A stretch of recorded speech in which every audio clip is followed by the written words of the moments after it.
Let's compare Nokia Maps on the Lumia 920 with Google Maps on the Galaxy S3. Straight off the bat, they look pretty similar. I can see exactly where I am placed on both maps.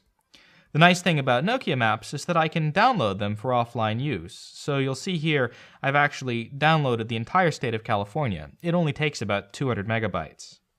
That means that, for example, I could turn airplane mode on and use these maps completely offline. Now, Google Maps doesn't offer true offline functionality. For a more fair comparison though, I've actually cached the area around me. You can see that marked by this black square. That means that when I turn airplane mode on my S3, I still have the ability to orient myself and take a look around me. I even see some of the buildings highlighted. The differences become a little bit more apparent when I actually try to use the maps to do something.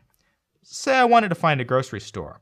In Nokia Maps, I can just type that in, do a quick offline search, and see where all of the grocery stores I might want to visit are right around me. I can even tap on one of them and figure out how to get directions. You'll see it tells me that I can get there by taking public transport. It shows me where the stop is, gives me turn-by-turn walking directions to get there, shows me all of the stops on the line, tells me where I'd have to get off, and guides me right to my destination. It's close enough to walk, only about a mile away, so if I wanted walking directions instead, all I'd have to do is tap Start Navigation, and I'd be on my way.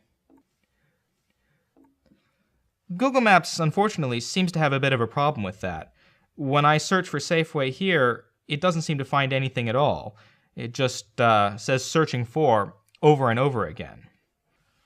On Nokia Maps, the fact that I've downloaded the entire state of California rather than just a local area means that these exact same functions work even if I'm going a little bit further away. Say I wanted to meet a friend who goes to school at the University of California, and it figures out how to get me there even though it's across the bay.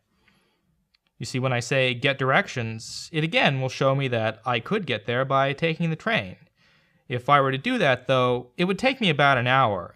And even though it tells me exactly where the station is, again, what all the stops are, and how I'd walk to Sproul Hall, that is a bit long. If I search for driving directions instead, it tells me that it would only take about 20 minutes. I could tap Start Navigation and be launched right into Nokia Drive, which would give me a full offline turn-by-turn experience, including spoken street names. Meanwhile, on Google Maps, I can zoom over to Berkeley and nothing seems to be shown at all. I'm pretty sure I know where this is, but I'm gonna have to guess. Let's see, I think this is it. It's pretty hard to tell, and when I start the dedicated navigation application, even though that's its job, it doesn't seem to be up to the task. I'd have to turn on my data connection and switch out of airplane mode, using up that data rate, in order to answer something as simple as how to get from point A to point B. And there you have it. True offline functionality in Nokia Maps means that I get the best, smoothest, most useful experience on my phone. I can spend less time worrying about my data plan and more time discovering all the cool things my city has to offer.